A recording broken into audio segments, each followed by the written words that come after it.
In the summer of 2010, something impossible happened at Barcelona. Pep Guardiola, the young manager who had revolutionized football in just 2 seasons, made a decision that shocked the entire sporting world. He benched Zlatan Ibrahimovic. Not because Zlatan was injured, not because he was serving a suspension, and certainly not because he had stopped scoring goals. No. Pep benched a man who had netted 21 goals in his debut season at the club. He sidelined a striker Barcelona had paid nearly €70 million to acquire just 12 months earlier. He pushed aside one of the most gifted forwards of his generation, a physical marvel who combined the elegance of a ballet dancer with the power of a heavyweight champion. And he did it while the football world watched in disbelief. The whispers in the Camp Nou corridors grew louder with each passing week. Who was this young Spanish coach to challenge a giant like Zlatan? Journalists questioned his sanity. Former players wondered if he had lost his grip on the dressing room. Even some Barcelona board members privately expressed concerns that Guardiola was allowing personal feelings to override professional judgment. After all, Zlatan was delivering. The goals were coming. The highlights were spectacular. From the outside looking in, everything seemed to be working perfectly. But Pep saw something different. While everyone else watched Zlatan score beautiful goals, Guardiola noticed the spaces that were closing. While pundits praised the Swede's technical brilliance, Pep observed the pressing patterns that were breaking down. While fans celebrated every thunderous strike, the young manager studied the subtle shift in Barcelona's heartbeat. Something was wrong with his system. There was a virus in his machine, and only he could see it. But Pep was not just making a tactical choice, he was issuing a warning. And over the next 10 minutes, you are going to see how that warning followed Zlatan for the rest of his career, why it eventually proved Pep right, and why today it stands as the ultimate lesson in why stars fail where systems succeed. To understand why Guardiola made his controversial decision, we need to travel back before Barcelona. We need to examine the pattern that Pep recognized, a pattern that had been forming for years across different leagues and different countries. Zlatan Ibrahimovic arrived at Ajax Amsterdam in 2001 as a raw but explosive talent from Malmö. Within 2 seasons, he had established himself as one of the most exciting young strikers in European football. His goals were not just effective, they were theatrical. Every touch seemed designed for the highlight reel. Every finish carried the signature of an artist who demanded attention, and that was precisely the issue that would define his entire career. At Ajax, Zlatan operated as the undisputed focal point of the attack. The team's structure bent around his movements. Teammates understood their role was to find him, to serve him, to create stages for his performances. When things went well, the system produced spectacular football. Where things went poorly, the system had no backup plan. There was Zlatan or there was nothing. Ronald Koeman, who managed him at Ajax, once noted that Zlatan possessed perhaps the most complete technical skill set he had ever seen in a forward. But Koeman also observed something troubling. Zlatan did not defend. Not because he could not, but because he believed defending was beneath someone of his talent. This mentality worked at Ajax because the Eredivisie allowed space for individual brilliance to compensate for collective shortcomings. When Zlatan moved to Juventus in 2004, the pattern continued. The Italian giants had signed him to be their talisman, their attacking centerpiece, their solution to years of underachievement following the Serie A scandal. And once again, Zlatan delivered goals while simultaneously demanding that the entire offensive structure revolve around his preferences. Fabio Capello worked around his star striker's unwillingness to press. The team adapted to Zlatan, rather than Zlatan adapting to the team. Results came, silverware accumulated, but something fundamental was established. Zlatan Ibrahimovic played football on his own terms, and any club that signed him accepted those terms as part of the package. The move to Inter Milan in 2006 only reinforced this dynamic. Jose Mourinho arrived at the club in 2008 and immediately recognized what he had in his Swedish striker. Here was a player capable of single-handedly winning matches against inferior opposition. Here was a physical presence that could bully defenders and create chances from nothing. Here was a goal scorer whose confidence bordered on the supernatural. But Mourinho, the ultimate pragmatist, also understood the limitations. He built his Inter side to protect Zlatan rather than to press with Zlatan. The defensive structure compensated for the attacking star's refusal to contribute without the ball. Counter-attacks flowed through him. Set pieces targeted him. The system was designed to maximize his strengths while hiding his weakness. And that weakness was simple. Zlatan Ibrahimovic did not believe he should work for the team. He believed the team should work for him. This brings us to the summer of 2009, when Barcelona completed one of the most expensive transfers in football history. Zlatan arrived at Camp Nou with a record that demanded respect, consecutive league titles, a reputation as one of the deadliest finishers in world football, the swagger of a man who had conquered everywhere he had played. What he did not bring was humility. What he did not bring was a willingness to subordinate his ego to a collective vision. What he did not bring was the understanding that Barcelona under Pep Guardiola was not merely a collection of talented individuals. It was a living, breathing organism that required every cell to function in harmony. The problems began almost immediately, though they were invisible to the untrained eye. Zlatan scored on his debut against Sporting Gijón. He found the net regularly throughout the autumn months. The highlights were extraordinary. His goal against Atletico Madrid showcased technical ability that seemed to defy physics. His presence gave Barcelona a new dimension in Mount, the box. On paper, the transfer looked like a masterstroke, but Pep Guardiola was not reading paper. He was watching movements. He was studying spaces. He was analysing the complex choreography that had made his Barcelona side the most dominant team in world football. And what he saw alarmed him. The heart of Barcelona's system was space manipulation. The entire philosophy depended on players making constant adjustments to create numerical advantages. When Barcelona had the ball, every player without the ball needed to move intelligently to stretch the opponent. When Barcelona lost the ball, every player needed to press immediately to win it back within seconds. This was not optional. This was not something that applied only to certain positions. This was the non-negotiable foundation upon which everything else was built. Zlatan's arrival disrupted this foundation in ways that statistics could not capture. The first problem was positional. Lionel Messi had evolved under Guardiola from a traditional winger into something far more dangerous. He had become a false nine, a player who dropped deep to receive the ball and then accelerated through the spaces left by confused defenders. This role required room to operate. It demanded that the central areas remain fluid and available. But Zlatan instinctively occupied those same zones. His natural game pulled him toward the ball, toward the spotlight, toward the places where he could demonstrate his brilliance. Suddenly, Barcelona's most devastating weapon found himself competing for oxygen with a teammate who had no intention of moving aside. The second problem was psychological. Guardiola's system required ego suppression. Every player, no matter how talented, needed to accept that they were servants of the collective. Xavi understood this. Iniesta embraced it. Even Messi, arguably the greatest player in history, subordinated his individual instincts to the greater tactical vision. Zlatan could not make this psychological leap. His entire identity was built around being exceptional, around being the star, around being the irreplaceable center of everything. Asking him to become another cog in the machine was asking him to abandon everything that made him Zlatan. The third problem was physical. Barcelona's pressing system demanded extraordinary levels of effort without the ball. Players needed to sprint, recover, sprint again, and recover again. This cycle repeated throughout every match, exhausting even the fittest athletes. Zlatan, despite his remarkable physical gifts, had never been asked to perform this role. His previous coaches had protected him from defensive responsibilities. His body was conditioned to save energy for attacking moments. When Guardiola asked him to press high and track back constantly, the request violated every habit Zlatan had developed over a decade of professional football. As the season progressed, the cracks became impossible to ignore. Barcelona still dominated domestically, but the European performances revealed a team slightly out of rhythm. The Champions League semi-final against Inter Milan, coached by Mourinho, became the defining moment. Barcelona lost on aggregate, and Zlatan's contributions were negligible against his former club.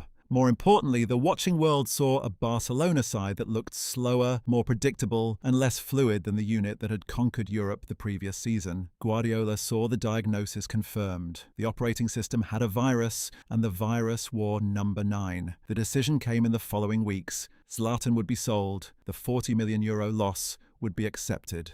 The embarrassment of admitting a mistake would be endured. But the system would be preserved. This was the moment that defined Guardiola as a revolutionary manager. He chose structure over star power. He chose sustainability over spectacle. He chose the collective over the individual. And the football world thought he was insane. The 2010 to 2011 season provided the ultimate vindication. Without Zlatan occupying the spaces that Messi needed, the Argentine experienced perhaps the greatest individual season in football history. He scored 53 goals across all competitions.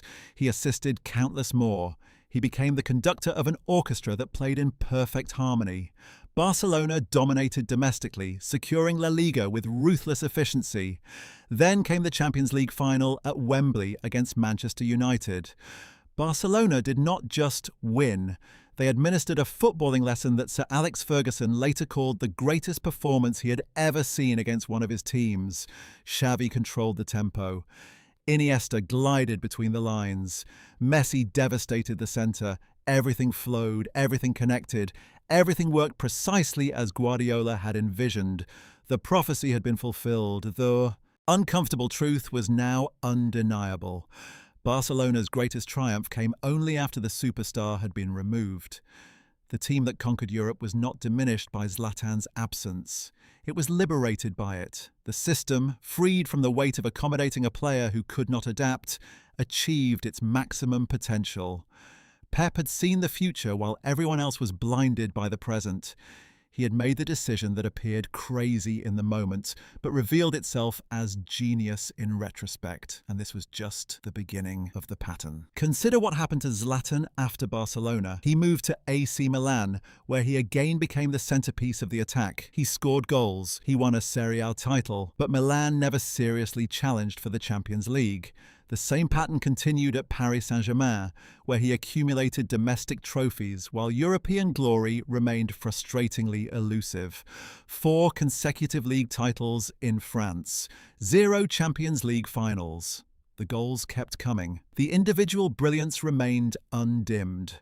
But the ultimate team achievement, the trophy that requires perfect collective function over 7 consecutive knockout rounds, never materialized. This brings us to a comparison that illuminates everything. Michael Jordan won 6 NBA championships, not because he was the most talented player in basketball history, though a strong argument exists for that claim. He won because he eventually learned to trust his teammates and to play within a system that maximized collective strength. The early Jordan, the one who scored 60 points while his team lost, was individually spectacular, but collectively insufficient. The championship Jordan was different. He still dominated. He still took the crucial shots, but he also understood that winning required sacrifice.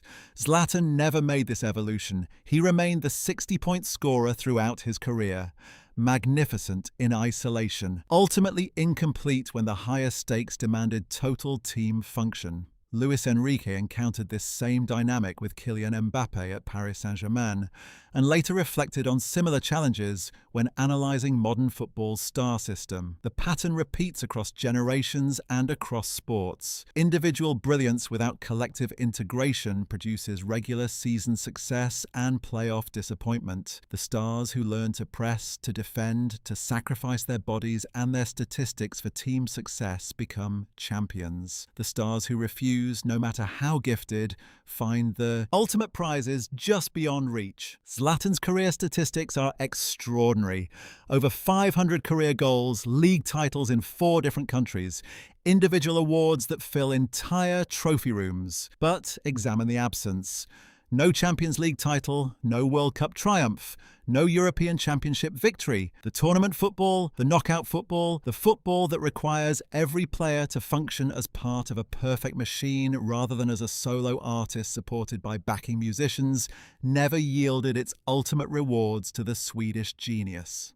Guardiola understood this distinction from the beginning. His Barcelona was not designed to feature stars. It was designed to feature the system. The stars were important. Messi was essential, but even Messi played within the structure rather than above it.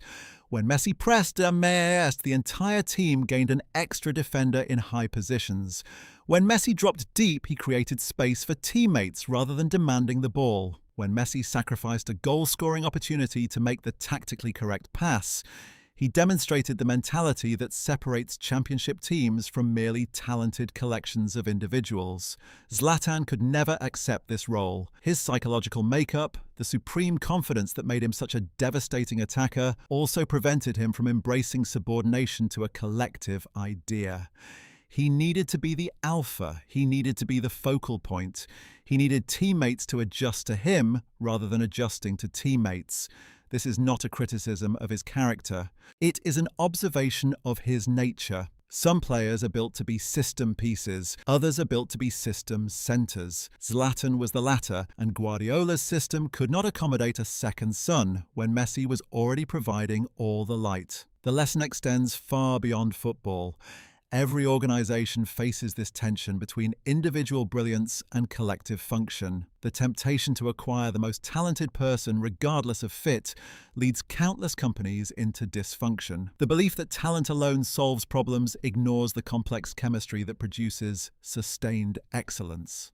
Guardiola understood that the whole could exceed the sum of its parts only if every part accepted its role within the whole. One part demanding special treatment, demanding exemption from collective responsibilities, demanding that the system bend rather than bending itself, would inevitably corrupt the entire mechanism. Zlatan's subsequent comments about Guardiola reveal a man who never understood what had happened. He called Pep a coward. He mocked his communication style. He suggested that the manager was intimidated by strong personalities. What Zlatan never acknowledged was the simple truth. Pep was not afraid of him. Pep was protecting a system that produced results Zlatan's approach never could. The Champions League trophy that Barcelona lifted in 2011 was not achieved despite Guardiola's decision. It was achieved because of it. The modern game has only reinforced this lesson. The teams that dominate the Champions League share one characteristic. They press as a unit. They defend as a unit. They attack as a unit. No player, regardless of reputation, receives exemption from collective responsibilities. Jurgen Klopp built Liverpool on this foundation. Thomas Tuchel won the Champions League with Chelsea by demanding that every attacker contribute defensively. Carlo Ancelotti extracted European glory from Real Madrid teams where even the biggest stars pressed and tracked. The outliers, the teams built around untouchable individuals who existed above the system, consistently fall short when the pressure reaches maximum intensity. This brings us back to the original question. What did Pep see that no one else could see? He saw the future failure being planted in present success. He saw a team winning matches while losing its identity. He saw spaces closing, movements slowing, and the perfect machinery accumulating. Friction. Most importantly, he saw that continuing down that path would cost Barcelona something far more valuable than one season's worth of Zlatan's goals. It would cost them the chance to become the greatest club team ever assembled. History has vindicated his vision. That Barcelona side, the one without Zlatan, is still considered by many experts to be the finest football team ever to take the field. Their 2011 Champions League performance remains the benchmark against which all subsequent teams are measured. Their influence on tactical thinking continues to shape the sport more than a decade later. None of this happens if Guardiola lacks the courage to make an unpopular decision. None of this happens if he chooses star power over system integrity. None of this happens if he bends to the pressure of journalists, fans, and board members who could not see what he saw. Zlatan Ibrahimovic deserves recognition as one of the most talented forwards in football history. His goals were breathtaking. His longevity was remarkable, his entertainment value was immeasurable, but the highest team achievements, the trophies that require 11 players functioning as one organism, remained beyond his reach. This was not bad luck. This was not circumstance. This was the inevitable consequence of a player who could not or would not subordinate individual greatness to collective excellence. Pep saw this truth before anyone else. Pep acted on this truth when acting seemed insane, and Pep was proven right in the most emphatic way possible. So here is the question that this story demands we ask. Can a team ever truly achieve greatness if it revolves around a single messiah figure? Or must the machine always come first, with even the brightest stars serving the system rather than commanding it? The answer seems clear when we examine the evidence. The greatest dynasties in sports history share one characteristic above all others. They prioritize collective function over individual accommodation. They demand that everyone, regardless of talent, contribute to the unglamorous work that winning requires. They understand that a system built around one indispensable player is only as strong as that player's weakest moment. Zlatan was never going to be a Barcelona player in the deepest sense. Not because he lacked talent, not because he lacked commitment in his own way, but because Barcelona under Guardiola was not a team that featured players. It was a system that deployed players. That distinction made all the difference, and Pep's willingness to enforce that distinction, even at enormous financial and reputational cost, is what separates great managers from merely good ones. The next time you watch a superstar refuse to press, remember this story. The next time you see a talented player demanding that the team adjust to his preferences rather than adjusting to the team, remember Barcelona 2010. The next time someone tells you that talent alone is sufficient, that systems do not matter when you have enough individual quality, remember what happened when Pep Guardiola chose to remove a goal-scoring machine to preserve a championship machine. If you found this analysis valuable, subscribe to Once Legends for more deep explorations of the moments that shaped football history. We go beyond the highlights to find the stories that truly matter. But before you leave, tell us what you think in the comments below. Was Zlatan's inability to adapt to Barcelona proof that systems matter more than stars? Or do you believe a different manager could have found a way to make the partnership work? We want to hear your perspective on one of the most fascinating tactical debates in modern football history.